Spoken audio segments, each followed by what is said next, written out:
নমস্কার, YouTube channel সচেতনের আজকের এই উপস্থাপনায় আপনাদের স্বাগত। আজ 5ই সেপ্টেম্বর 2024 জাতীয় শিক্ষক দিবস। আজ আমরা Bidhannagar government sponsored girls high স্কুলের প্রধান শিক্ষিকা কুন্তলা পাল দিদিমণির কাছে আমরা এসেছি। ওনার কাছে আমরা বিশেষ কিছু প্রশ্নের মাধ্যমে জানার ও বোঝার চেষ্টা করব আমাদের এই যে বর্তমান সমাজের শিক্ষকদের ভূমিকা। আমি প্রথম যে প্রশ্নটা আপনার কাছে রাখবো দিদি, সেটা হচ্ছে আপনি যে আজকে শিক্ষিকা হয়েছেন, তো এর পিছনে কি কোনো বিশেষ ঘটনা কিংবা কোনো কারোর বিশেষ অনুপ্রেরণা, কাউকে দেখে অনুপ্রাণিত হয়ে এই পেশায় এসেছেন? নমস্কার। এই পেশায় আসা আমার বাবাকে দেখে। আমার বাবা ডিএসপির এমপ্লয়ি ছিলেন, কিন্তু তার সঙ্গে তিনি বাড়িতে পড়াতেন এবং আমাদের বাড়িতে আমি জ্ঞান থেকে দেখেছি অনেক ছাত্রছাত্রী আসতো এবং তাদের বাবা একসঙ্গে দুজন বা তিনজনের বেশি কখনোই পড়াতেন না এবং ওই দুজন তিনজনকে খুব ধরে ধরে পড়াতেন এবং আমি বাবার সঙ্গে সবসময় বসে থাকতাম ওখান থেকে আমার এই ইচ্ছেটা ভেতরে ভেতরে তৈরি হয়েছিল।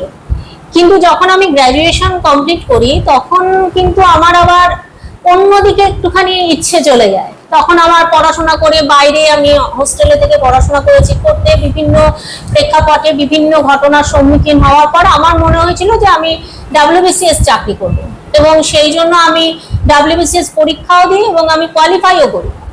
কিন্তু তারপরে বিভিন্ন ঘটনার ক্রমে আমার কোথাও গিয়ে মনে হয়েছিল যে হয়তো আমি যে উদ্দেশ্য নিয়ে WBCS পড়তে চাইছি বা যে চাকরি করতে চাইছি আমি, সেইখানে বোধহয় আমার সেই উদ্দেশ্যটা সফল হবে না। আমার মনে হচ্ছিল বারবার যে না, আমার হয়তো শিক্ষিকা হয়ে যদি আমি আমার জীবনটা শুরু করি তাহলে হয়তো আমরা কিছুটা মানে ছোট বয়সের বাচ্চাদের মনে কিছুটা চেঞ্জেস আনতে পারি বা কিছুটা পড়াশোনার প্রতি ইচ্ছেটা জাগাতে পারি। এবং এর জন্য আমি যেটা বিশেষভাবে আমাকে প্রভাবিত করেছিল আমার স্কুলের কিছু দিদিমণি। আমার স্কুলের দিদিমণিদের মধ্যে দু একজন ছিলেন যাদের পড়া আমার ক্লাসে ওখানেই তৈরি হয়ে যেত। আমাকে বাড়িতে এসে সেই বিষয়টা নিয়ে আর সেরকম ভাবে পড়তে হতো না। আমার ওই জিনিসটাও মাঝে মাঝে খুব ভাবে নিজেকে নাড়া দিত। এরকম দোলাচালে থাকতে থাকতে তারপরে আমি ঠিক করি না, আমি WBCS এ আর এগোবো না। আমি তখন, আমাদের ওই সময় SSC শুরু হয়ে গেছিল, আমি মাস্টার ডিগ্রি দেওয়ার পরে SSC দিই এবং বিএড আমার SSCর পরে মানে চাকরি পাওয়ার পর আমার রেজাল্ট বেরিয়েছিল। তো সেই সময় শিক্ষিকা হিসাবে আমি যোগদান করি এবং তারপরে যেটা আমার ইচ্ছে ছিল সেই ইচ্ছেটা কিন্তু আমি অনেকাংশেই মানে সেই সময় আমার যে শিক্ষা ক্ষেত্র ছিল, যে বিদ্যালয়ে আমি পড়াতাম তখন কিন্তু আমি সেটাই কিছুটা হলেও ইমপ্লিমেন্ট করতে পেরেছিলাম। তার মানে এটা আপনার খুব সচেতন সিদ্ধান্ত। হ্যাঁ, মানে সমাজের মেরুদণ্ড শিক্ষক, শিক্ষক হিসাবে, শিক্ষিকা হিসাবে আপনি সেই দায়িত্বটা পালন করবেন বলেই আপনি এই পেশায় এসেছেন। আপনি বলার সময় বললেন আপনার কিছু শিক্ষিকার কথা, শিক্ষকের কথা, যাদের দেখে আপনি অনুপ্রেরণা পেয়েছেন। তো তাদের প্রতি আপনার যে সম্মান, যে আবেগ আজও রয়ে গেছে, আজকের ছাত্রছাত্রীদের মধ্যে কি আপনি সেইটাকে দেখতে পান না কিছু কম দেখেন? কিছুটা তো কম অবশ্যই আছে। কিছু হয়তো তার জন্য আমাদের কিছু শিক্ষা নীতিরও হয়তো এর মধ্যে কিছুটা অবদান, বা বলতে পারেন কিছুটা হয়তো আমরা নীতি শিক্ষা থেকে সরে এসেছি। আমরা ছোটবেলায় যেসব জিনিস বা যেসব ছোট ছোট ঘটনা বা যেসব ছোট ছোট গল্পের বই পড়তাম, সেই জায়গা থেকে এখনকার জেনারেশন কিন্তু সেই বই, সেই গল্প পড়ে না। আমরা ছোটবেলায় অনেক জাতকের গল্প, পঞ্চতন্ত্রের গল্প এগুলো পড়তাম এবং এগুলোতে যে নীতি শিক্ষা রয়েছে সেই নীতি শিক্ষাগুলো কিন্তু আমাদের মধ্যে গল্পের আকারেই প্রবেশ করত। কিন্তু এখন আমাদের শিক্ষা ব্যবস্থাতে কিন্তু সেই ধরনের কোনো বই আমরা দেখতে পাই না। এছাড়া ধরুন আরো যে আমরা ফাস্ট যুগে চলে এসেছি, এখন আমরা খুব দ্রুত নিজেদের জীবনযাপনে অভ্যস্ত হয়ে গেছি। তার জন্য আমাদের বাড়িতে যে ছোটবেলা থেকে আমরা ঠাকুমা, দিদিমা বা বড়দের সঙ্গে বিভিন্ন রকম ছোট ছোট গল্প, পৌরাণিক কাহিনী বা অন্যান্য জীবনের ছোট ছোট গল্প শুনে শুনে বড় হতাম, সেগুলোও কিন্তু আজকালকার বাচ্চাদের জীবনে নেই। এবং এই সমস্ত কিছু সরে গিয়ে এখন একটা বড় জায়গা তৈরি করে নিয়েছে টেলিভিশন, মোবাইল, এবং মোবাইলে বিভিন্ন রকম দৃশ্য বা বিভিন্ন রকমের ছোট ছোট ঘটনা, যেগুলো আমার মনে হয় কোথাও যেন মেয়েদের মনে বা বাচ্চা ছেলে মেয়েদের মনে এমন কোনো এফেক্ট ফেলছে যেটা হয়তো নেগেটিভ এফেক্ট হিসাবে আমরা বেশি দেখতে পাচ্ছি। এবং আমরা কিন্তু সচেতন হচ্ছি না জিনিসটা নিয়ে। আমরা হয়তো বিদ্যালয়ে বলছি মোবাইল আনবে না, কিন্তু আমরা কিছুতেই অভিভাবক অভিভাবিকাদের সচেতন করতে পারছি না যে মোবাইল না আনাটাও শুধু বিদ্যালয়ের জন্য রেস্ট্রিক্টেড নয়, বাচ্চাদের জীবনেই মোবাইলটাকে রেস্ট্রিক্টেড করা উচিত। সেটা কিন্তু সচেতনভাবে অভিভাবকদেরও এগিয়ে আসতে হবে। আমি বাড়িতে না বলছি, আমি বিদ্যালয়ে না বলছি, বাড়িতে বাবা মা সেরকম ভাবে রেস্ট্রিক্ট করছেন না, তাতে ওদের আমাদের প্রতি ক্ষোভটা বেড়ে যাচ্ছে যে না, বিদ্যালয়ে মোবাইল ব্যবহার করতে দেওয়া হয় না কিন্তু বাড়িতে তো আমি করতে পারছি, তাহলে এটা কেন খারাপ হবে? এরকম একটা জিনিস থেকে আমরা কিন্তু কিছুতেই বেরিয়ে আসতে পারছি না। এবং সত্যি কথা বলতে এখন একদম এই রিসেন্ট সময় আমরা বেশ 4-5 বছর ধরে যেটা দেখছি সেটা হচ্ছে মেয়েরা ছেলেমেয়েরা আর কি গুরুজনদের সম্মান করতে পারছে না। এটা কেন হচ্ছে সেটার বিভিন্ন হয়তো কারণ রয়েছে, কিন্তু আমাদের যেটা মনে হয়েছে সেটা হচ্ছে যে আমরা হয়তো সেরকম ভাবে ওদের কাছে পৌঁছাতেই পারছি না। একটা যেন মাইন্ড ব্লক, মানে আমাদের কথা ওদের হৃদয় অব্দি পৌঁছাচ্ছে না, হয়তো ব্রেন অব্দি পৌঁছাচ্ছে কিন্তু কথাটা হৃদয় অব্দি যাচ্ছে না, তাই জন্য তারা সেটা ফলো করছে না। এটা একটা খুব বড় প্রবলেম আমাদের এই এখনকার যুগে। এই সমাজে এই মুহূর্তে আমরা চতুর্দিকে যা দেখছি, একটা দুর্বিষহ অবস্থা, একটা নীতিহীনতা, একটা আদর্শহীন একটা সমাজ যেন আমরা ইনহেরিট করছি। তো এটার দায় তো যেহেতু শিক্ষক শিক্ষিকারাই জাতির মেরুদণ্ড, সমাজের মেরুদণ্ড, তো কোথাও না কোথাও এর দায় কি শিক্ষক শিক্ষিকাদের উপরে বর্তায় না? হ্যাঁ, কিছুটা তো অবশ্যই বর্তায়। একদম আমরা দায় এড়িয়ে যেতে পারি না, কখনোই পারি না। কারণ হয়তো আমরা হয়তো বলতে গেলে অনেক কিছুই বলি যে আমাদের হাত পা বেঁধে দেওয়া হয়েছে, আমরা সেইভাবে শাস্তি দিতে পারি না, বা আমরা কিছু করলে বিভিন্ন মহল থেকে আমাদেরকে ক্লারিফিকেশন চাওয়া হয়, কেন আমরা এটা করেছি, কেন আমরা ওটা করেছি। সেটা তো একটা আছে, কিন্তু তার পাশেও কিন্তু আমরা চেষ্টা করলে যে কিছুটা করতে পারবো না এরকমও কিন্তু নয়। দেখুন, আমাদের কিন্তু সমস্ত ব্যাপারে একটা সদিচ্ছা দরকার। সেই সদিচ্ছাটাও মনে হয় আস্তে আস্তে আমরা বোধহয় হারিয়ে ফেলছি। কারণ আমরা যদি সবাই মিলে, সব শিক্ষক শিক্ষিকারা মিলে যদি সদিচ্ছা পোষণ করি, তাহলে হয়তো আমরা সবাইকে এটা বোঝাতে পারবো যে আমাদের শিক্ষা ব্যবস্থায় কি কি প্রয়োজন বা কি কি পরিবর্তন প্রয়োজন, আমাদের শিক্ষা ব্যবস্থায় কোন জায়গায় আমাদের অসুবিধা হচ্ছে। একবার যদি যারা পড়ান, যারা বিদ্যালয়ে আছেন, তাদের সঙ্গে যদি যারা নীতি নির্ধারণ করেন, সিলেবাস তৈরি করেন, তারা যদি একটুখানি কথা বলেন, তাহলে আমার মনে হয় আমরা এই জায়গাটা সহজে ওভারকাম করতে পারি।